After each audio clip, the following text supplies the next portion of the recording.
describes herself as a Fulani chef, a classic nomad. She has been traveling around the world. She has been working with a lot of African chefs. And today, ladies and gentlemen, she is ready to share with us her experience, her rich culinary experience through her Fulani traditional dining pop-ups. Here she is for you, ladies and gentlemen, Fatmata Binta. Thank you. Thank you. How is everyone doing? Good? I'm good. Thank you. My name is Binta. I'm originally from Sierra Leone, but I live in Accra, Ghana. I own a nomadic restaurant, and also I promote a cuisine called Fulani Kitchen. And the word Fulani, it's a tribe. It's the largest nomadic tribe in Africa. We are around West and Central Africa, and we move around a lot. And our culture, our tradition is very much nomadic. So even our cuisine is influenced by our lifestyle. So we move from one place to another. So 4 years ago, after going to culinary school, working in hotels, getting bored with the routine, chefs are here, they know how that can get. I decided to take the bold step to branch out and just leave my job and I started promoting the cuisine, because even though it's the largest nomadic tribe, a lot of people don't know anything about them. And there is also this negative thing around the word Fulanis, which I'll get to later. So 4 years ago, I started these nomadic dinners around Africa.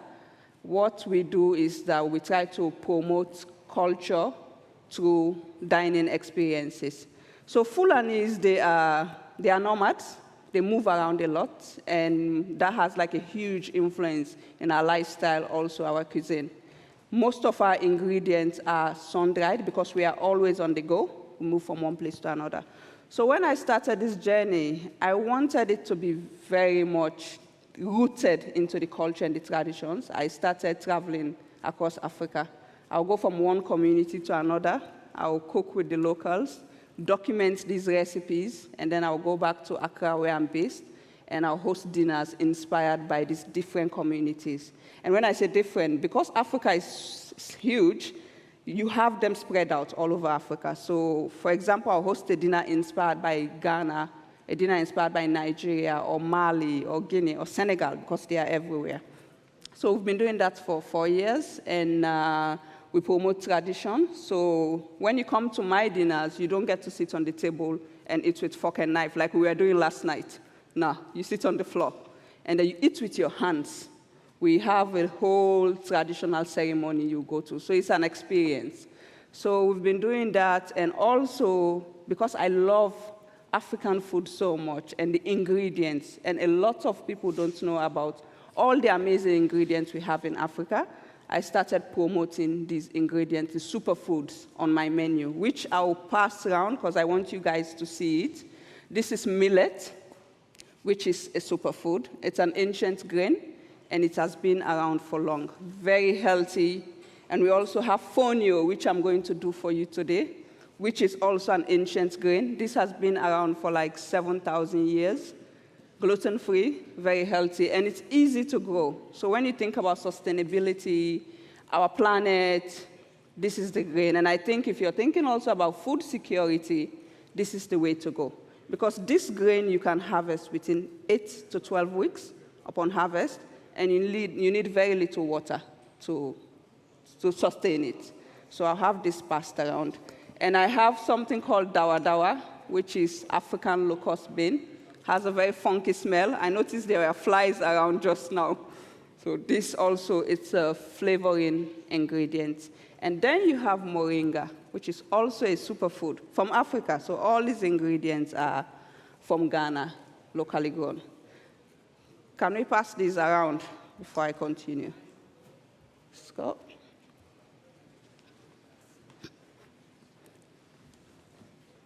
Want them passed around? Thank you.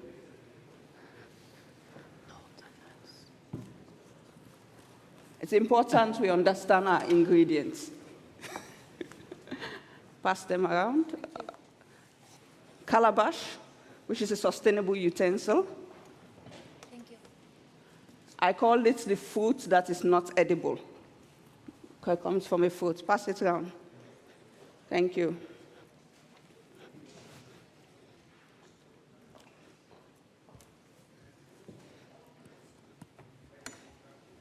Feel it, have a smell, look, trigger all your senses, and we continue.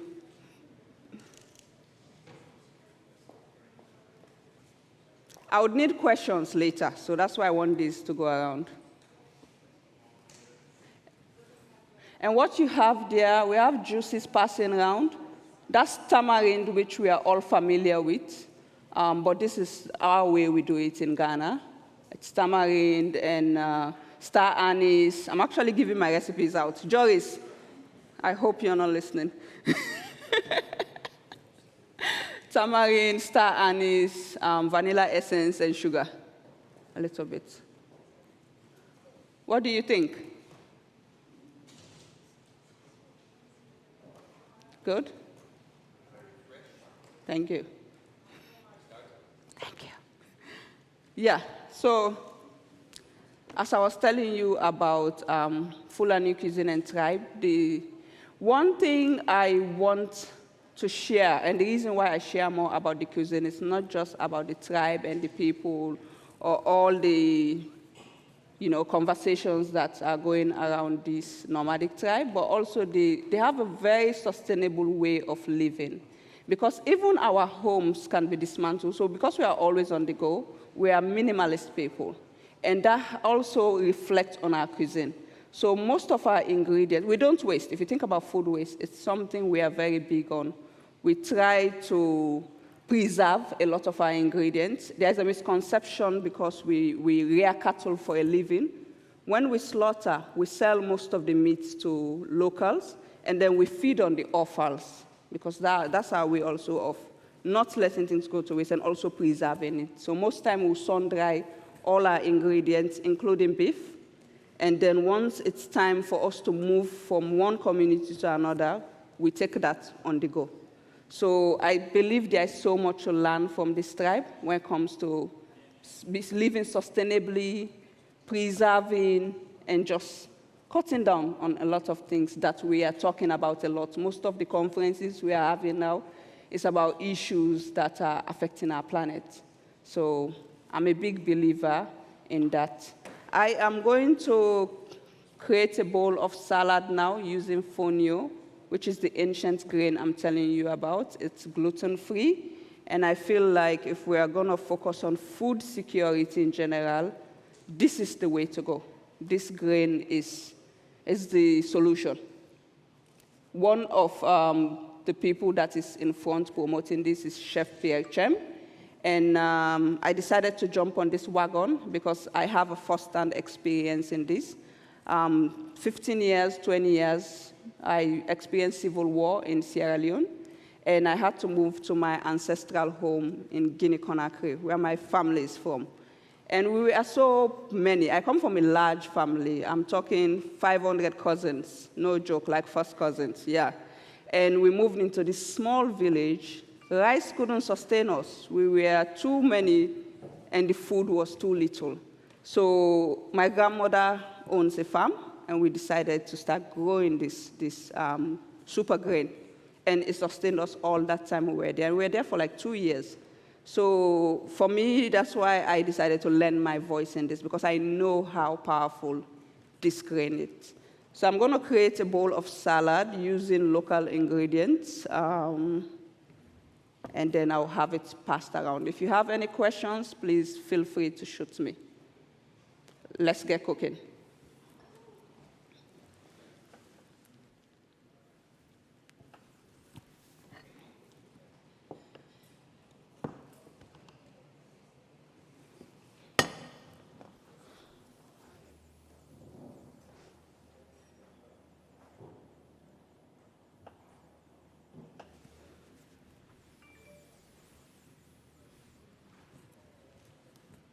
The thing about fonio, I feel like there's a disconnect, honestly, when you think about it, even in Africa. It's grown in Africa, but you can't access it. And for me, that breaks my heart. Yeah, if you go to the markets in Africa, you can't find fonio. Okay, I'll get to that. So the reason why, it's very tedious to process. So you find the rice which is from China, which I feel like, why? You know, if you have a grain like this, you have millet, why would you want to buy rice from China? And why would you go to the market for something that is local and you can't access it? Which means there is a problem. It's either the people don't know or they don't value their ingredients, or there's no access to it. And there is a big issue around this. You can see the grains are very tiny. It's like the size of a sand. And in the north of Ghana, you find the women cleaning this for like 2 weeks. They'll process it for like 2 weeks for them to get a handful to prepare a meal for the home. So, which means you can't even commercialize it outside. So it's very tedious. And even the companies that are processing it now to sell outside, one thing I noticed, if you compare the ones the women are pouring, you know, the labor of love to process, compared to the one the machines are making, it's not the same quality, because they are taking away the fiber, and then they are pushing it out there. And if you try the one that is locally made slowly, you have all the nutrients. The quality is way different. So there's a disconnect in that. And I think, I don't know, it's still something we are talking about. We are still looking for solutions. How can we process it and make it more, you know, nutritious? Or how can we grow more and at least have it in the market in Africa? So also, if you think about millet, one thing I've noticed, if you go to the market, most people are so focused now on doing grab and go that they don't have time to really learn about their ingredients or experiment with their ingredients. And most of the time, if you buy millet, it has so much dust and sand because the weather is different. They leave all this after harvest open, and they only create like 1 recipe or 2 recipes. They are stuck in the old ways. That's why most of the chefs in Africa are trying to really reinvent now and do fusion and show people, you know, different ways to use ingredients. So you find out that most of our ingredients are going bad, going to waste, because it's just there in the market and then the quality drops, you know. So that's one thing. For fonio, there is a big attention now. A lot of people want to use it. You did crackers the other time. I was amazed. And we started a project in the north of Ghana with a company called Alanima. And the project is called SASO Project, which I'm collaborating on. We are trying to get women to grow more of this fonio and also help them find ways to process it faster and have it available locally in Ghana. So it's a long journey. It's a long journey, but we'll get there. I think the best thing is for us to use our voices as chefs, platforms, and, you know, focus on being more sustainable, because that's the only way we have to go, short term, long term. Yeah. So one way to make fonio, and also if you look back the history of it, back in the day it was reserved only for the elite. So that's why most people also in Africa don't know how to use it.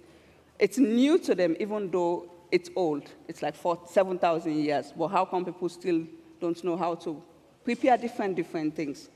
And I'm going to do a salad. If you want a salad bowl, you just have to toast it, because it's something you can treat with like couscous. If you don't treat it like couscous, you will not enjoy it. Yeah. So.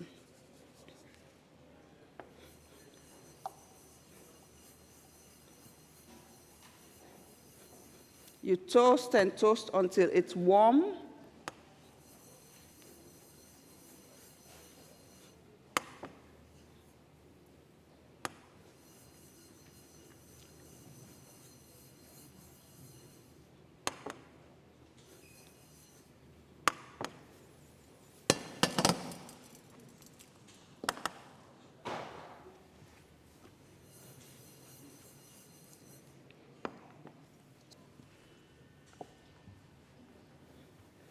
Any curious question about the ingredients?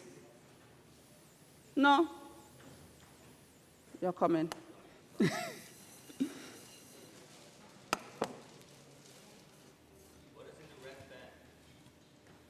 It's empty for now.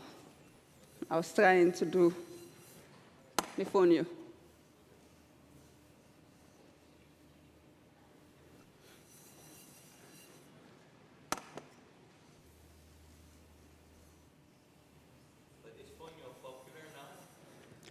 It is getting attention, yeah. Aren't you afraid that it will get more popular abroad than Already happening, already.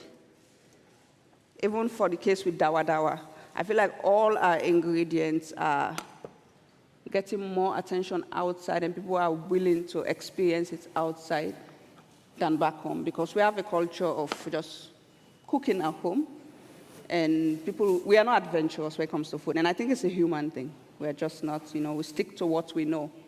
So that's why I believe that with my platform and everything, I have to talk about it more. I try to talk about it a lot on my mat when diners come, telling stories. So the dinners I host, I tell a lot of stories. Each dish I'm serving, there's a nomadic story to it, or just the whole African story and ingredients. And I try to encourage people to use it more. Yeah. Because with fonio, even the demand is high and it's not available.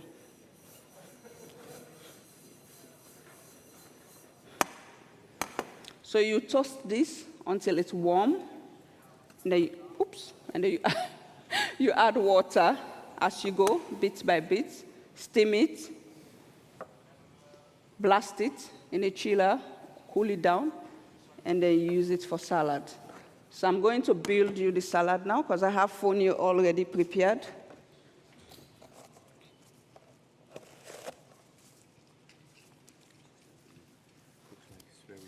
Yeah, I've switched it off.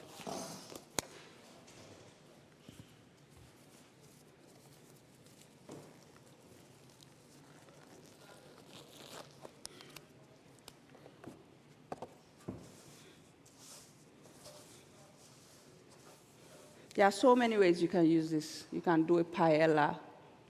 You can do jollof, which for us is our own version. We even have a debate going on in Africa that each country is trying to claim that they have the best jollof, which is our own paella, but it's a bit spicy. Yeah. So now I'm going to pour in mango. This is my own take on the fonio salad. Any green that you have, it could be dandelion or lettuce, any green, kales. You keep it exciting. There's no limit to food. Like, get adventurous. How's the baobab? Juice. Good? I call it the African milkshake. What else is there? You have to pay me, Joris, for the recipe. So it's full cream milk, vanilla essence, and a bit of sugar. Yeah. And you can buy that. You can actually purchase it on Whole Foods, the Yolele brand. Yeah.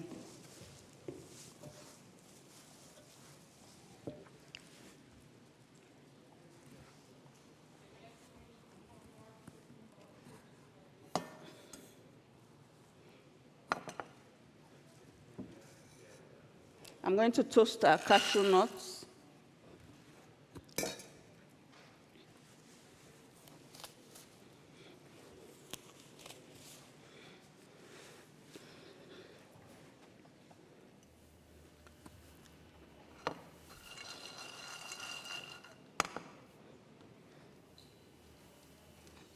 This hall is very quiet. Is it the after party effect or what? I was expecting questions from you. Wow, that's your excuse.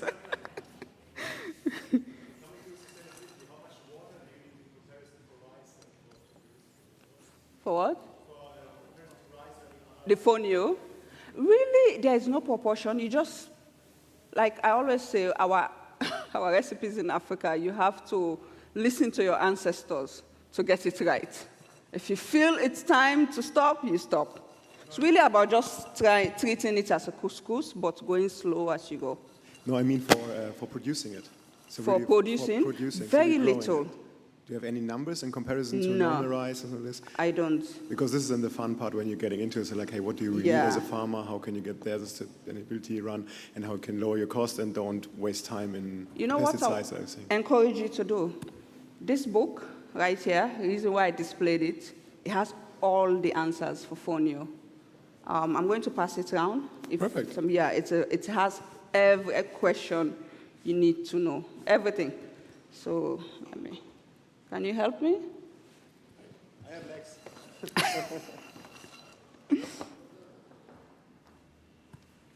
There you go. When you finish, pass it around.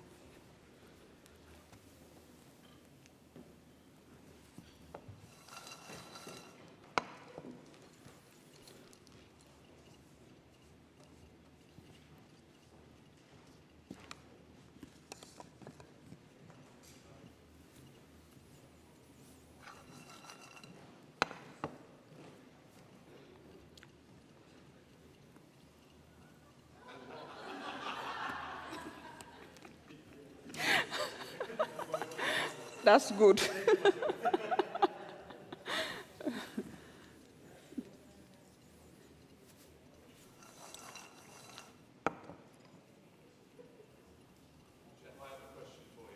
Awesome. A lot of people just don't understand the good nature of that ingredient. Yeah. So yeah, if you can tell us a bit more about moringa powder. I've been using it myself, and it's very, very flexible. Yeah. But I'm sure the audience may not have heard of it. Moringa is also a superfood, and they believe that it's highly medicinal. And I will not go into the medical because I'm just a chef. I know how to cook. But it's used for so many things, not just creating different things like tea or smoothie, which you can just pour in. What else? As a dessert, you can use it to also add flavors. It has a really earthy taste. But it's very medicinal, that's what I'll say. I'm not an expert to say what it heals, but people believe that things like headache, pressure, diabetes, all of that, it's one thing that heals a lot of things. Yeah. Does that answer your question? I've heard you guys use it a lot in your sort of daily routine of waking up in the morning and having a couple of spoons of it. I actually do use it in desserts, drinks, Yeah. gnocchi, pasta. Amazing. Yeah, it's really good. Yeah, it's something also we boil a lot. Like if someone is sick, most times, apart from taking it in, digesting, they'll boil it and then they'll cover you, steam you with the leaves. They believe if you have, especially grandmothers, that's their thing. They'll boil these leaves and then steam you. And then for some reason it works. It's a powerful leaf. And it's not just... mhm. Yes, locust bean. I think dawa dawa is a super interesting ingredient as well. Yeah. It's like, I think, an ingredient with the highest amount of umami Exactly. in the world, right? Yeah. And I know there's like different names and different ways to make it, like Yeah. dawa dawa, sumbara, Yeah. and it's made from different kind of seeds or one seed. Can you explain a little bit about Yeah. it? Okay, so it's one seed. But because in Africa we have so many tribes, local tribes and local dialects, everybody has a way of calling it. Like in Ghana, we call it dawa dawa, which actually that's the name, that's the only African name that has really gained attention. And then you have, in my language, Fulani, we call it oje. So it's different ways. So it's locust bean, and the Nigerians use it a lot for most of their stews, their soups. It's prepared different ways. You can sun-dry it, powder it, and mix it with things like the cayenne pepper or smoked fish, or just different ways. And other cultures also, they prepare it as as a powder, but for a tabletop ingredients, like the way you have black pepper on the table to add to your food. Some people are so bold with it, and it has a really strong smell, but the taste is just amazing. In the north of Ghana, they don't use Maggi, which is something we've been talking about a lot for people to stop. MSG, it's really not healthy.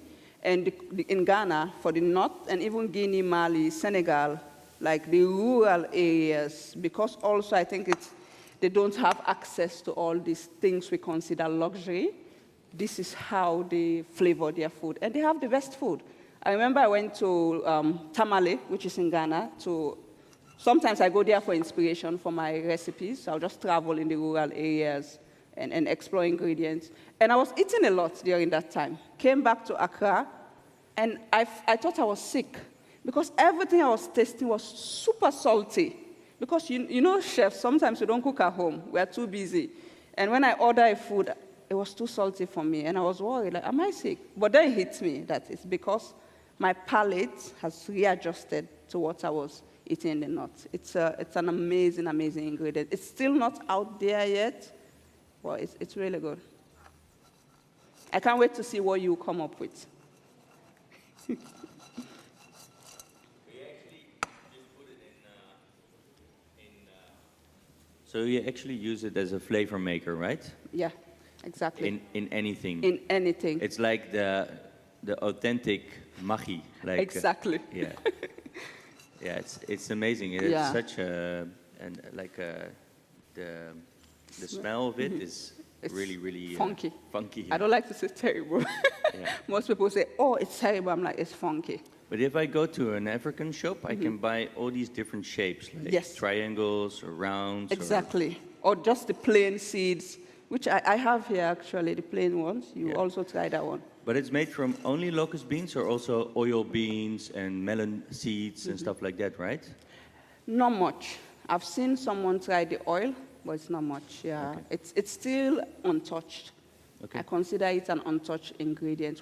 I think we are talking so much about fonio, which is good, and millets, but dawa dawa is still developing that type. And is dawa dawa something that you can get very easy? Like, is there a lot of it, or is it super rare? It's actually very easy.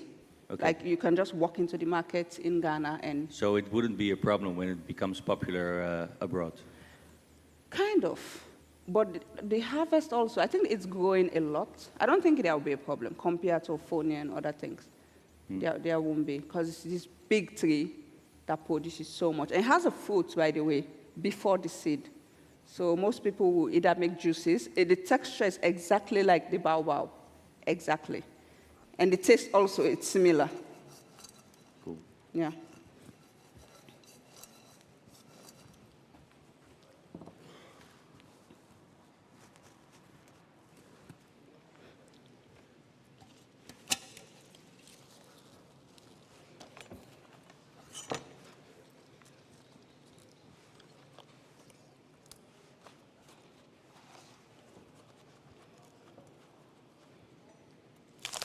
Any question, guys?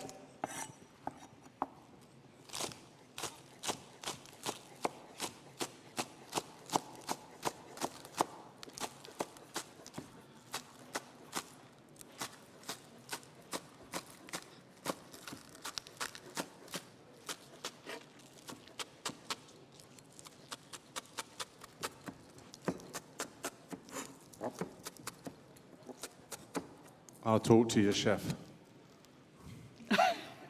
So, explain a little bit about your kitchen back at home versus what you're using now. Thank you. So, my kitchen is called Fulani Kitchen, and it's a nomadic kitchen. Our main goal is to promote and preserve culture through these dining experiences. So we try to take guests to a 360 experience. We get them to, it's very mysterious. You walk in, you have a place where you leave your shoes. You can't bring your shoes to my mat, because in the culture of the Fulanis, it's considered disrespectful. It's a very traditional tribe, so, and we try to also reflect that in our our experiences, our dining experiences. So guests come in, they leave their shoes somewhere, they walk into the mat straight, they sit on the floor, and we have calabashes, which is this. We have the big ones where you sit down, someone will come, you wash your hands with warm water, with lime or lemon, and then wait for, like the guests will serve you different drinks like the ones you've had. And then I'll walk in, I will introduce the experience to you. Also, each dish that we serve, it has a deeply rooted nomadic stories, because my culture has so many, Africa in general, we have so many beautiful stories. So we tell stories, the inspiration behind the dish, the people, how they handle the ingredients, how they preserve it, and just try to trigger, all your senses. And then we have live music, which is flute, which is authentic to the Fulanis. And then also we have tea ceremony, which is called attaya. It's a very popular tea in West Africa, especially to the Senegambians. And when I say Senegambia, I mean Senegal and Gambia. And it's just like an island in between. And they have the same culture. But the interesting thing about these countries, one was colonized by the British, and one was by the French. So it's French and English, but they have everything similar. And that's one tea they serve a lot. So they have a tradition where if you visit someone in Senegambia, they will not prepare the food until you're there, until the guest is there. So while you're waiting for the food to be prepared, that's the tea they will brew for you. And then they have a beef they will serve it to. It's called dibbi, and it has a French influence. The beef is marinated with mustard. It's a really interesting culture. So you also sit on the mat while you wait. Have the tea. So that's something also, that's an element I added to my experience. And we have the lanterns, you sit on the floor. It just grounds you, it grounds you. You don't have to worry about all the dining etiquette. Just go on the floor, wash your hands, and eat, and have fun, yeah. So I try to trigger all the senses.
It's me again, Chef. I don't want you to be there on your own. I love the questions. Bring them. Can you tell me your favorite way of cooking outside? This is a passion of mine. I love cooking on the open flames. Tell me a dish that sort of reminisces with you when you hear that. I really love that. I feel like you just triggered a childhood memory right now. So I used to spend a lot of time in the village, my ancestral home where my family is from, with my grandmother. Because for me as a chef, my experiences are all based on personal, like it's very personal. And every vacation from school, I used to go to the village and spend some time with my grandmother. So we always throw, in the evenings, she used to do something called gâteau, which is French word. Well, really it's just cake. The way they'll just mix the dough and deep fry it. And she'll sell it at the community. They have this weekly market they usually do. And most times when she would do that at night, and she had this tradition of telling stories after, and then once that is done, because she's selling definitely, she's not giving us enough, so it's just, we are just the guinea pigs tasting. And then we'll throw in potatoes into the fire, and all that flame, like sparking the stories and digging those potatoes through the ashes and putting ghee. You all know ghee. We call it nebanai in my culture. And we'll split those potatoes open with the ashes, the charredness, and they'll spread the ghee. It's magic. I think you should try it. It's really good. So, yeah, I really love open fire cooking because I feel like the flavors are just intense, intensely good. Like we had a dish yesterday we were talking about at the table. It had some smoke. Yeah, it's really good. I love it. And also it's something we do a lot in my culture. Like the offals, they'll always grill them in an open fire. Add salt. We don't overspice things in my culture. Our dishes are very plain, but you taste the authentic flavor of the ingredients, and which I think is important. An ingredient should always stand out. You shouldn't hide it with so many things. It's very important for food. Food doesn't need to be complicated for it to taste good. Yeah.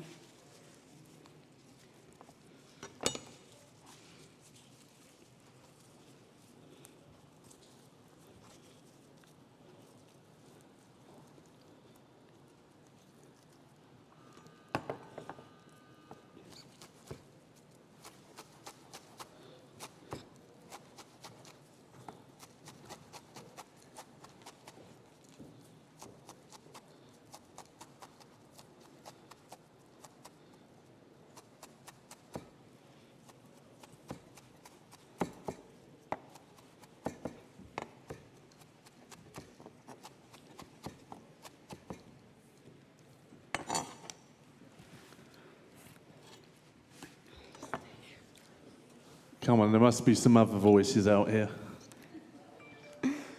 Chef, I'm going to put you on the spot. Do it. Do it.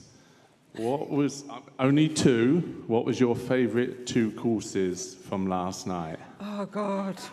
Do you want choice?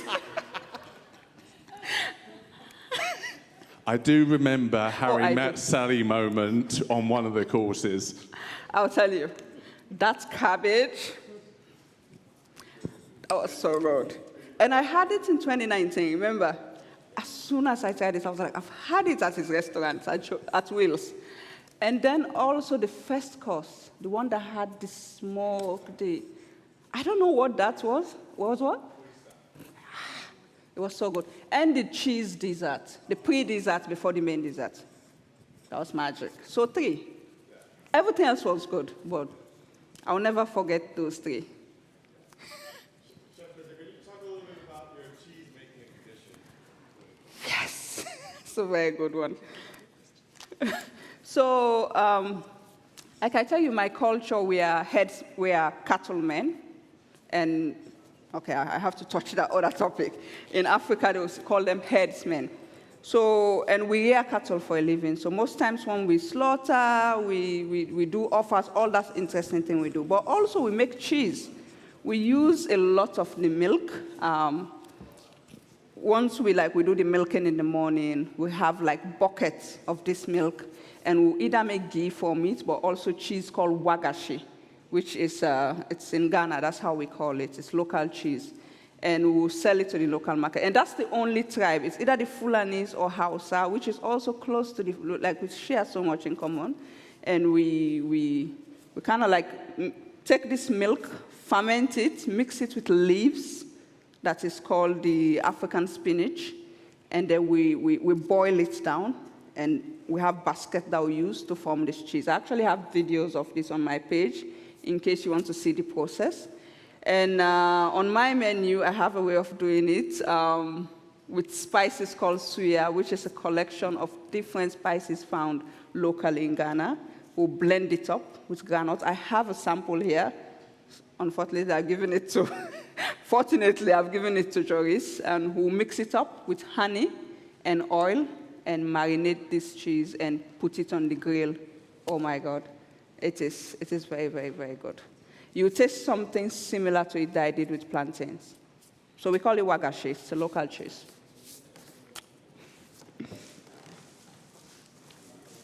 Chef, you mentioned earlier that you're, hi, I'm almost in the back. Hi. Okay, sorry. You mentioned earlier that you're working to encourage women farmers to cultivate traditional crops. Could you tell us more about the work that you're doing and how you got inspired to do that? Okay, so thank you. I got inspired when I was traveling to the north of Ghana, because most times, like after every menu, we'll travel around just to gain inspiration, touch ingredients, smell, talk to locals, talk to the market women. It's amazing how much you can learn when you go to the market and just take time to have conversations. So I'll go to the north and do that and then visit these farms. And because I was working on this project with this company called Alanima, I realized that these women, so most times when we are talking, they are like, we are really interested in farming, especially this grain, but culturally we are not allowed. We are just home, mostly focused on handling the chores, taking care of the kids, and it's boring. Some of them do things like weaving baskets, making shea butter, which is big in Africa. We even use it to cook. It's something that is on my menu. And I realized there was a gap. These women, they crave something. They want more.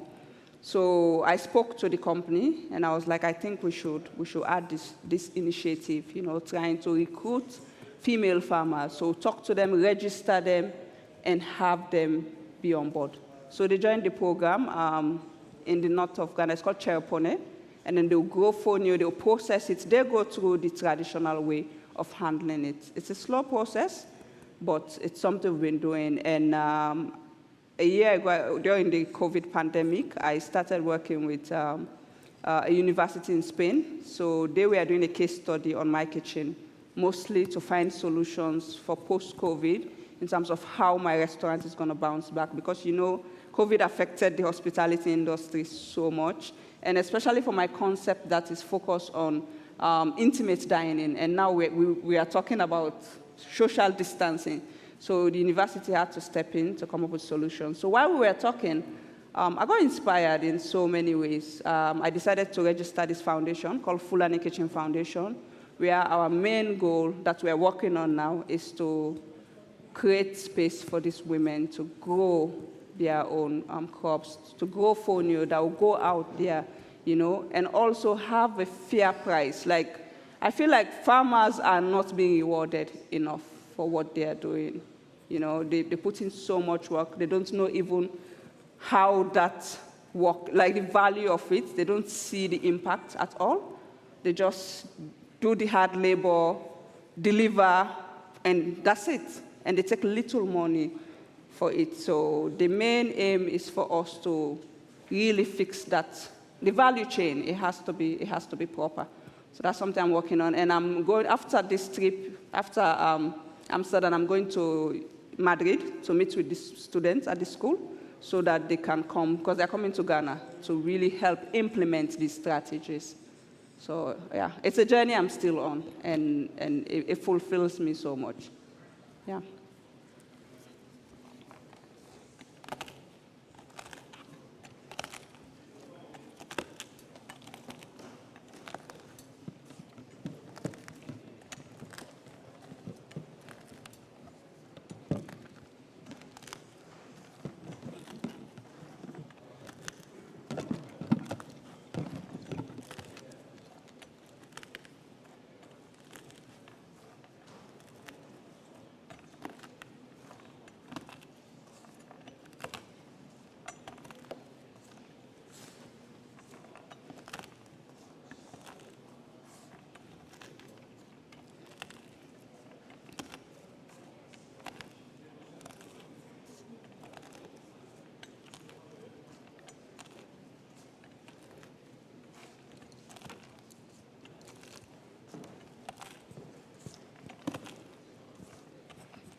Hey, Binta.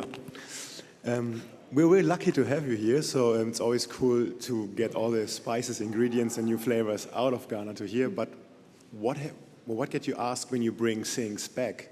So are there any favorite spices from European, American, or Asia, as you say, like back to Ghana? So you honestly like, or if you go with your Fulani Kitchen there, what is then your type of fusion? Like, because you heard Joris back there, that, yeah, of course I know this, and this already. I was like, I have no idea what this is, so I'm happy to be here. But what do you bring back then to your home kitchen from here, for example? Or what is your favorite dishes or spices you then bring that I to like your, here? Yeah. It always, I really love collaborating with chefs or when I travel, because I believe you pick so much and you add that to what you already have. And whenever I'm in this part of the world, olive oil is one thing I don't joke for. a good olive oil, because I love salads. And then, what else? Vinegar, balsamic. I don't joke with that, a really good one. Saffron, which is crazy expensive, hard to get. I think those three are my go-to. That's it. That's nice, okay. Thank you. Thank you.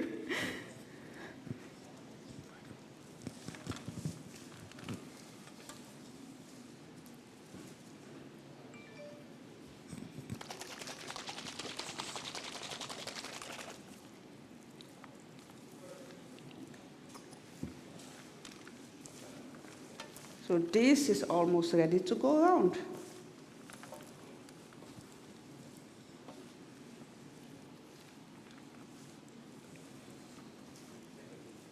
My assistant is missing. I need cups.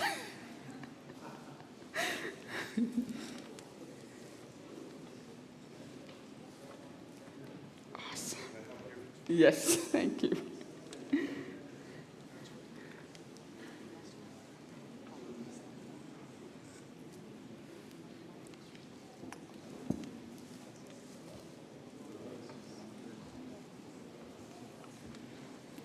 Awesome.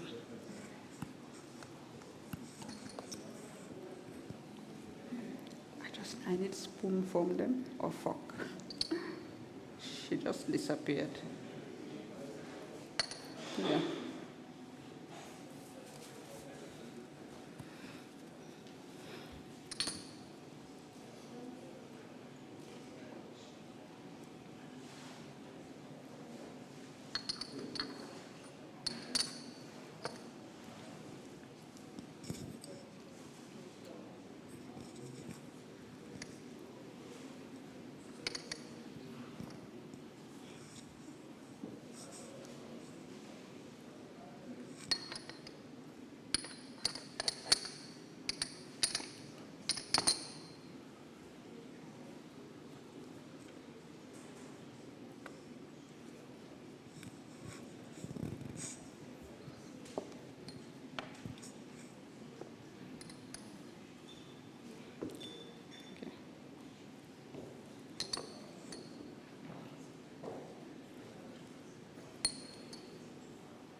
I need forks. Where for this? Fast. Count, give me 20. 20. Yeah. Or 25.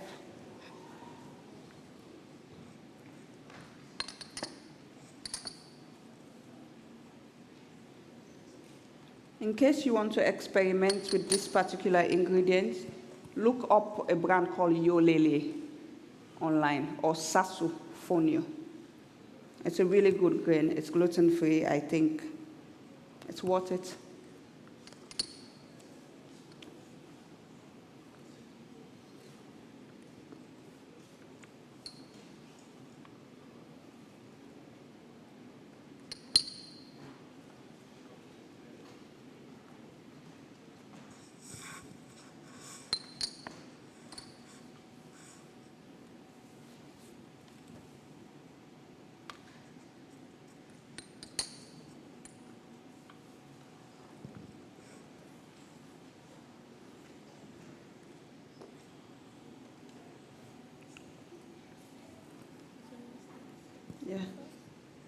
Okay, so start.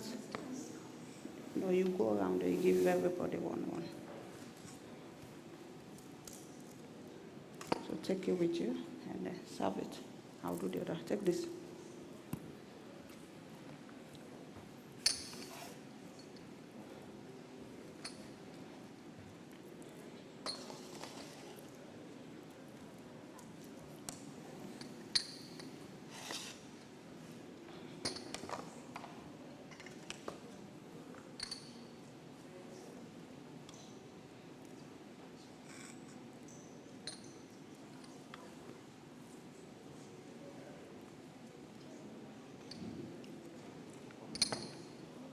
Let's move fast a little.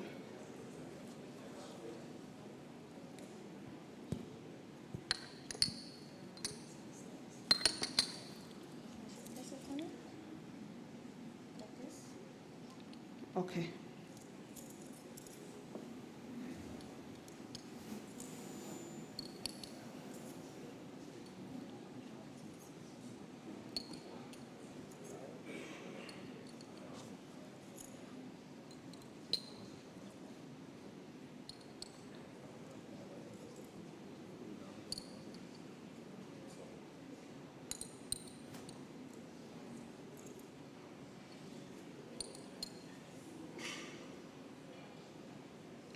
Take it. Come back.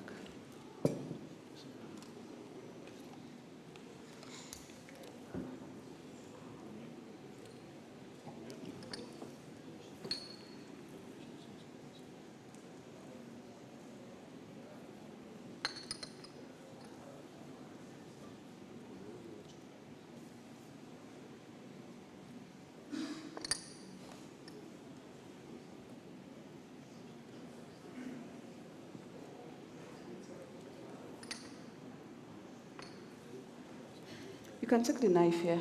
Excuse me.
Yeah, please.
Thank you. Thank you.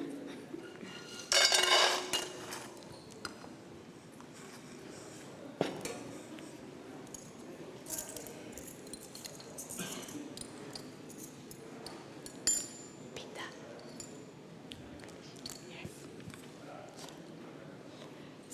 So, ladies and gentlemen, please give her a big round of applause. Binta.